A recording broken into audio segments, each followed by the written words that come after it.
Hello everyone, welcome back to science class. Children, in previous video we discussed about hormones and we also discussed the function of these hormones.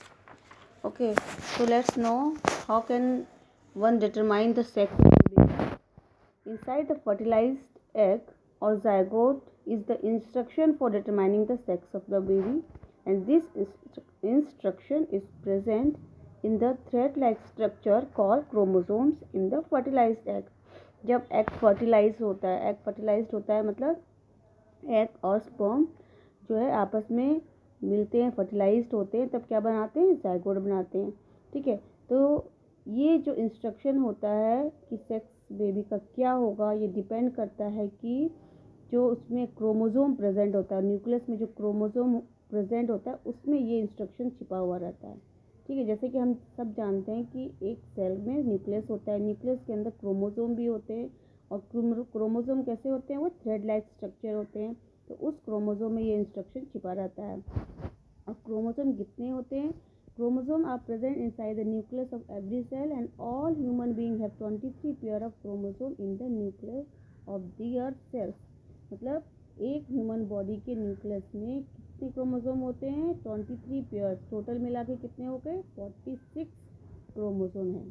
ठीक है, and 2 chromosome out of these are sex chromosome. अब 46 में से 2 chromosome जो है वो sex chromosome कहलाते हैं। मतलब कि 44 क्रोमोसोम मेल में भी हैं और 44 क्रोमोसोम फीमेल में भी हैं जो कि सेम है, लेकिन 2 क्रोमोसोम मेल के और 2 क्रोमोसोम फीमेल के जो कि अलग अलग हैं। वो कौन कौन से हैं? 2 क्रोमोसोम मेल में जो कि एक्स और वाई है और 2 क्रोमोसोम फीमेल में जो कि एक्स एक्स नाम से है। तो एक्स एक्स हमने नाम दिया है उसको, जो कि अलग है, मतलब मेल में है एक्स वाई नाम से और फीमेल में है एक्स एक्स नाम से। ठीक है, तो a female has 2 x chromosomes while the male has X and Y, right? But sperms are of two kinds. One kind has X chromosome and the other kind has Y chromosome. कहने का मतलब है mother के जो chromosome है वो सिर्फ x x है, तो सेम ही क्रोमोसोम है मदर में, एंड जो स्पर्म है मेल क्रोमोसोम है वो एक्स भी है, एक वाई भी है। ठीक है, when the chromosome containing X chromosome fertilize the egg, the zygote would have 2 X chromosome and develop into female child. जब क्या होता है? जब मदर का X क्रोमोसोम और फादर का भी X क्रोमोसोम दोनों मिलके जाइगोट बनाते हैं, तो जो चाइल्ड बनती है वो बनती है female child. And if the sperm contributes a Y chromosome to the egg at fertilization, the zygote would develop into male child. और जब फीमेल का एक्स क्रोमोसोम और मेल का वाई क्रोमोसोम आपस में फर्टिलाइज्ड होते हैं, तो जो बेबी बनता है वो होता है मेल चाइल्ड। तो इस तरह से ये डिपेंड करता है कि बच्चा मेल होगा या फीमेल होगा। मोस्टली किस पे डिपेंड कर रहा है? मेल पे डिपेंड कर रहा है, फादर पे डिपेंड कर रहा है। क्यों? जो कि मदर के पास तो सेम ही है, एक्स एक्स ही है ना, तो वो तो सिर्फ एक्स ही देगी, लेकिन मेल बनाना है तो वाई क्रोमोसोम फादर से आना चाहिए। तो क्या होता है? सिर्फ जो है डिपेंड होता है कि वो मेल होगा या फीमेल होगा, डिपेंड होता है कि जो स्पर्म है जो कि मेल सेक्स हार्मोन से वो कैसे फर्टिलाइज हो रहा है। ठीक है, मतलब जो उनमें से पहले जाके फर्टिलाइज हो जाता है, यदि फादर का एक्स क्रोमोसोम मेल फीमेल के साथ फर्टिलाइज हो जाता है तो क्या बनता है? वो फीमेल बनता है। यदि फादर का वाई क्रोमोसोम फर्टिलाइज होता है मदर के एक्स से तो मेल बनता है। ठीक है, यू कैन सी फीमेल में एक्स एक्स है, मेल में एक्स वाई है। पहले क्या हुआ? फीमेल का एक्स एंड मेल का एक्स फर्टिलाइज्ड हुआ तो ये बन जाएगा मेल, एंड जब मेल का वाई एंड फीमेल का एक्स स्पर्म एक्स एग जो है फर्टिलाइज होके बन जाएगा male child. Okay, so the physical and mental well-being of an individual is regarded as an individual's health. To keep the body healthy, every human being at any age needs to have a balanced diet. The person must also observe personal hygiene and undertake adequate physical exercise. Reproductive health के लिए क्या चाहिए? Physical and mental wellbeing चाहिए, and जो है physical wellbeing के साथ साथ एक बैलेंस डाइट फूड भी होना चाहिए, तभी जो हेल्थ है बॉडी का सही रहता है.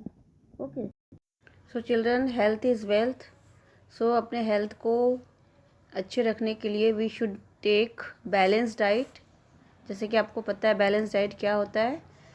The diet that contains proper amount of all essential nutrients like carbohydrate, fat, protein, minerals, vitamins in sufficient for our normal growth and development of the body is called balance diet. मतलब हमारे food में balance diet मतलब हमारे food में जो है ये सारे न्यूट्रिशन होने चाहिए. प्रोटीन होने चाहिए, मिनरल्स होने चाहिए, फैट होने चाहिए, कार्बोहाइड्रेट होने चाहिए, विटामिन्स होने चाहिए, तो ही हमारा फूड जो होता है बैलेंस डाइट होता है.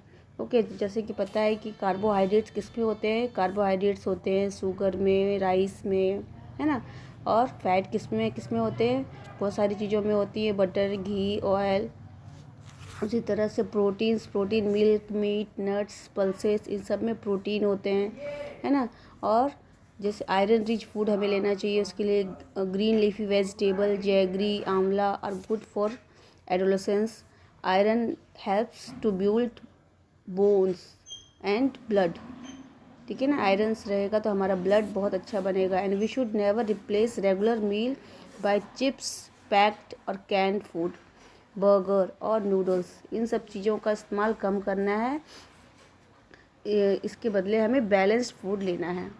ऐसा नहीं होना चाहिए कि बैलेंस डाइट मतलब फूड नहीं खाना है, इसके बदले हम चिप्स खा लें, आज दोपहर में, शाम को हम बर्गर खा लें. तो ये फूड जो है हमारे हेल्थ के लिए नुकसानदायक है. ठीक है, हमारे रिप्रोडक्टिव हेल्थ के लिए भी नुकसानदायक है, और एक बॉडी को ठीक से ग्रो करने के लिए, बीमारियों से लड़ने के लिए भी नुकसानदायक है. पर्सनल हाइजीन रखना चाहिए. तो पर्सनल हाइजीन कैसे रखना चाहिए कि जिससे ज़्यादा स्वेट होता है, जिसका ऑयल ग्लैंड में बहुत ज़्यादा ऑयल बनता है, तो उसके बॉडी में स्वेट को कम करने के लिए they should take bath daily, है ना. And they should always wash hand with soap and before and after taking meals. सभी को जो है फूड खाने के बाद, कुछ भी खाने के बाद अपने हाथ को प्रॉपरली वॉश करना ज़रूरी है विथ सोप. ठीक है. And they should change clothes daily. सबको जो है अपने कपड़ों को डेली चेंज करना है, रोज़ नहाना है. ठीक है ना. And specially girls should take special care for cleanliness during the time of menstruation, and they should keep track of their menstrual cycle and be prepare for the onset of menstruation. Girls को जब menstruation period होता है उस समय खास ध्यान रखना है, और जब जैसे ही वो उसको याद भी रखना है कि कब होने वाला है, एंड फिर उसी के अकॉर्डिंग प्रिपरेशन भी करना होता है. So they should keep track for their menstrual cycle and be prepare for the onset of menstrual. और उसके साथ साथ क्लीनिनेस पे प्रॉपर ध्यान देना है. राइट. साथ साथ जो है फिज़िकल हेल्थ पे भी ध्यान देना है, जैसे साइकिलिंग है, योगा है, वॉकिंग है ना. इस तरह के जो फिज़िकल एक्सरसाइज भी करना है. एंड से नो टू ड्रग्स. जो भी एडोलेसेंस होते हैं, वो बहुत सारे एडोलेसेंस ऐसे होते हैं कि ड्रग्स से एडिक्टेड हो जाते हैं. अल्कोहल लेना, टबैको लेना शुरू कर देते हैं due to the stress.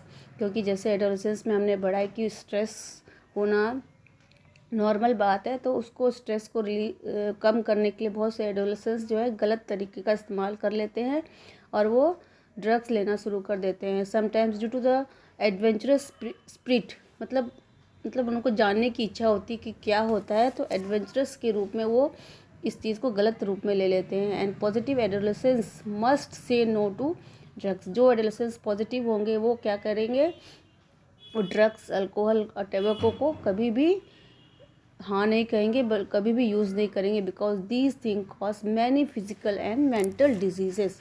Smoking of tobacco is the form of cigarette increase the risk of lungs cancer and heart attack. यदि हम स्मोकिंग करते हैं या सिगरेट वगैरह यूज़ करते हैं तो इससे क्या होता है, हमारे लंग में कैंसर हो सकता है एंड हार्ट अटैक भी हो सकता है। टैबको च्यूइंग जो होता है उससे हमारे मुंह में कैंसर हो सकता है। Consumption of alcohol cause serious damage to the nervous system. यदि हम शराब पीते हैं तो हमारे नर्वस सिस्टम, हमारी किडनी, हमारी लीवर जो है फेलियर हो सकता है। And the harmful drug like cocaine, heroin and opium damage the nervous system and other organ of the body. और ये जो कोकीन और हीरोइन है, ये जो है ऐसे ड्रग्स जो हैं वो पूरे बॉडी को ख़राब कर देते हैं और हमारे जो बॉडी के ऑर्गन्स को पूरी तरह से डैमेज कर देते हैं। हमारे नर्वस सिस्टम पूरी तरह से डैमेज हो जाती है। सो चिल्ड्रन, इन सब चीज़ों से दूर रहना है ताकि हमारा प्रॉपर हेल्थ बना रहे, राइट। और जैसे कि हम जानते हैं कि एक बार पर्सन जब स्टार्ट कर देता है ड्रग्स लेना के लिए तो वो क्या हो जाता है, उससे डिपेंडेंट हो जाता है, उसका एडिक्टेड हो जाता है। और एडिक्शन होने पे फिर वो उसको चाह के भी वो नहीं छोड़ पाता है। इसलिए इस एडिक्शन को यूज़ ही नहीं करना है कभी, मतलब कभी इसको हाथ भी नहीं लगाना है। If anyone suggest that you will get relief from any insecurity और confusion by taking some drugs, just say no unless prescribed by doctor. ठीक है, मतलब उसको सीधा मना कर देना है। यदि कोई तुम्हें फोर्स भी कर रहा है किसी वजह से तो उसे क्या कहना है, नहीं, मना कर देना है ताकि हम उससे बच सकें। ओके, एड्स के बारे में जानते हैं क्या होता है। AIDS is the acquired amino deficiency syndrome is caused by dangerous virus HIV। ये एक डेंजरस वायरस HIV से होता है। ठीक है, इसका फुल फॉर्म है acquired amino deficiency syndrome. HIV क्या है, human immuno deficiency virus infection है। Virus can pass to a normal person from an infected person from a infected syringe by sharing the syringe from the injecting drugs. तो जब HIV कैसे जाता है body में, जब हम किसी भी इन्फेक्टेड पर्सन के सिरिंज को यूज़ करके अपने बॉडी में यदि हम ड्रग्स लेते हैं तो इससे जो है HIV बॉडी में चला जाता है। And it can also be transmitted to an infant from the infected mother through her milk. और ये जो है यदि मदर इन्फेक्टेड है तो ये HIV जो वायरस जो है वो मदर से इन्फेंट, उनके बच्चे में भी चला जा सकता है। And the virus can also be transmitted through sexual contact with person infected with HIV। और यदि कोई पर्सन इन्फेक्टेड है HIV से और उसके साथ सेक्सुअल कॉन्टैक्ट होने पे भी वो जो है एक बॉडी से दूसरे बॉडी में चला जाता है। सो एक एडोलसेंस को must maintain clean sex life to prevent sexually transmitted diseases like syphilis and AIDS spread by these following ways. So we should protect ourselves from this kind of disease because it totally damage the immune system of the body. ये पूरी immune system body का damage कर देता है। तो इसे बचने के लिए हमें इन प्रिकॉशन को रखना चाहिए। हमें कभी भी किसी भी से ब्लड जो लेते समय न्यू सिरिंज का इस्तेमाल करना चाहिए। ठीक है ना, मतलब जो इन्फेक्टेड पर्सन से कोई भी सिरिंज यदि यूज़ किया तो ये बीमारी हमें हो सकती है। ठीक है, तो इन सब चीज़ों का ध्यान रखना चाहिए। Hope it is clear. So children, I expect you understood this chapter very well. So that's all for today. With this we also completed our chapter. Okay, we will discuss question answer in our class. Thank you.